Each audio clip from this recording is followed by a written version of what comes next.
morning. I'm your host, Jordan Thomas, and welcome to Good Morning Boro. These are the campus's top stories and events for the week. For the month of February, Edinboro Center for Diversity and Inclusion is hosting many cultural events in an effort to celebrate Black History Month. African American and Asian cultural festivities will occur throughout the whole campus, and we strongly encourage all to participate. Sponsored by the University Programming Board, Ashley Hayes hosted the open mic night that took place on Friday, February 1st, where she read her critically acclaimed poetry and introduced students to perform as well. Those students performed anything from classic to today's hits, and it was an incredible show. On February 5th, the Lunar New Year, in the multi-purpose room in Pogue, a celebration was held at 5:30 p.m., while a normal festival in Asian countries, Edinboro intended to highlight Chinese culture through the use of chopsticks, Chinese letter writing, and even the Chinese dragon dance. These events marked the beginning of Black History Month, and it was a tremendous success. The Community Blood Bank of Northwest Pennsylvania and Western New York, a blood drive on campus, will be taking place in the Pogue Student Center yesterday and Thursday, February 7th. Participants who donated blood were entered to win a $20 Amazon gift card. Now, with Valentine's Day Fest approaching, the WFSE Fighting Scots Radio is providing $1 singing grants in Ross on Friday, February 8th, Monday, February 11th, and Wednesday, February 13th in Pogue.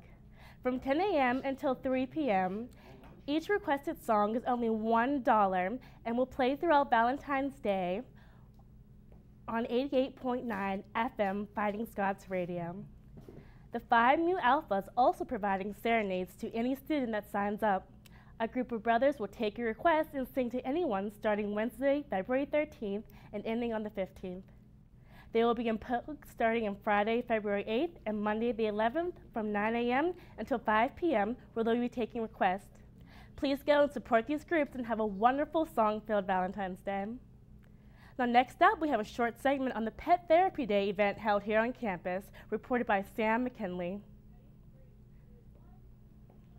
On Sunday the 3rd of February, Therapy Dogs United hosted a Pet Therapy Day here in Edinboro, where students are free to come and pet the animals that participated. This event happens every 3 weeks in the Pogue Student Center and is free for all students to participate in. Why do you think this event is important? Having the dogs come here just makes it a nice, something that they're used to, and makes it a little bit less stressful for them. The event allows the dogs to have practice interacting with many different people, along with a large group of people all at once. Everyone at the Pet Therapy Day event was laughing at the dogs doing tricks, playing and barking at each other, and it created a wonderful environment for students to relax and play with the dogs. What's your favorite thing about these events? Having the students come out and meet them, and Annie loves to be petted, and she loves being here. I guess my favorite thing is just seeing everybody smile and, they come over and pet him and stuff, and he can make other people happy, and I think that's my favorite. Pet Therapy Day was a roaring success with students showing up all day to interact with the pets. So if you are interested in participating in the next Pet Therapy Day, hosted by Therapy Dogs United, it will be on February the 24th in the Pogue Student Center. I don't know who enjoys this more, the students or the dogs. Good morning, Boro. I'm Talasia right here bringing you this week's sports recap. On Saturday, the men's basketball team had the day off, while the women's Fighting Scots played Salem University in a close battle. The Fighting Scots were able to pull off the 86-77 win last Saturday. Both men's and women's basketball played on Wednesday night, with the men's and women's Fighting Scots picking up a win. The Fighting Scots lost in a surprising upset to Pitt Johnstown.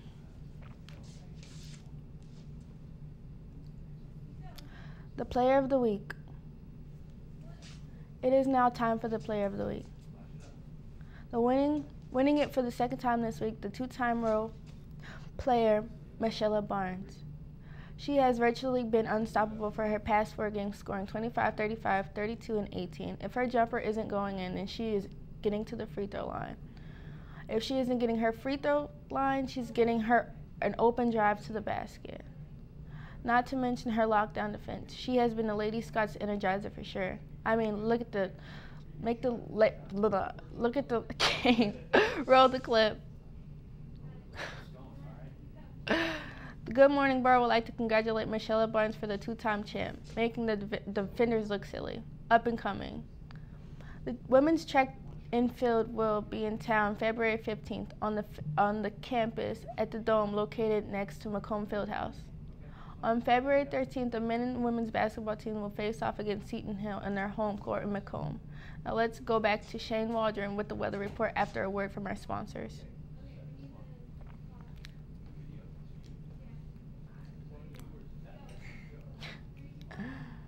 Good job. Oh my God, I was stumbling. It's all right. Universities. How competitive is this? 23 championships. It's over. We have new PSAC champs. 7,100 student athletes. Make the PSAC yours. My PSAC is passion. My PSAC is pride. PSAC is Pennsylvania. Passion, pride, Pennsylvania. The Pennsylvania State Athletic Conference. Pennsylvania State Athletic Conference. Oh, what a play. 18 universities. How competitive is this? 23 championships. It's over. We have new PSAC champs. 7,100 student athletes. Make the PSAC. Hi, I'm Shane Waldron, back here again with your Edinboro weather. As you look outside today, you can clearly see the Edinboro Lake looking pretty nice. It's all the snow's off the ground. And we're going to cut to our daily weather over here. As we come up on our daily weather, you can see today we're going to have a high of 28 degrees with a low 12. And if you haven't noticed today, it's kind of windy out. All right. And we're going to go to our temperature breakdown for the day.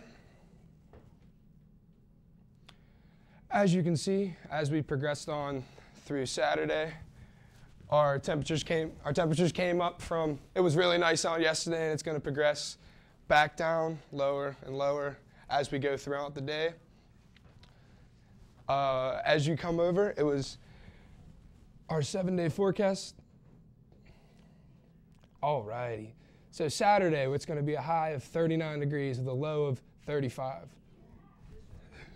Sunday, we're going to have a 46 degrees with a low of 39. We're going to come on into Monday, and it's going to be raining, but nice, at 50 degrees with a low of 39. And then Tuesday, it's going to be 42 with a low of 36, with 47 on Wednesday to a low of 30. And then Thursday, we're going to pick up some snow with a high of 33 and a low of 13. And back on next Friday, it's going to be a high of 19 with a low of 13. As we jump into our countrywide forecast over here, as you can see, down towards the south, it is a little bit more warmer than it would be up north, clearly. And then we're going to jump on into our PA one. Our PA breakdown, as you can see, up by Erie, 25 degrees, 27. It's a little windy out today. As we move on down towards Pittsburgh, it gets a little warmer. And then as we go off over towards Philly, it's starting to look a little warmer than usual over there compared to Pittsburgh or Erie. And I'm Shane Waldron here with your weather breakdown. Anyways, I'm Shane Waldron here with your daily weather breakdown. And as you can see outside again, it's very nice out. So make sure you get outside and run around, have some fun. Do what you would usually do on a nice day out. And here's Rhiannon. Hey guys, Rhiannon Pushjack here with your film review of the week. This week's review is of the supernatural art house horror film Suspiria. Here's a small chunk of the trailer.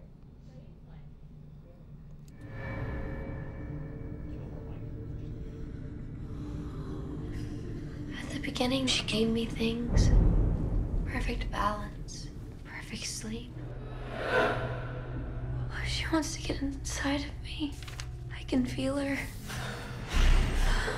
Oh, she can see me.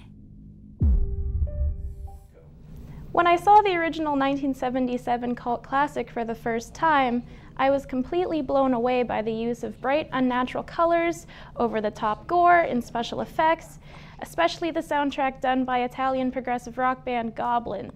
The film quickly made its spot in my personal top 3 favorite films of all time.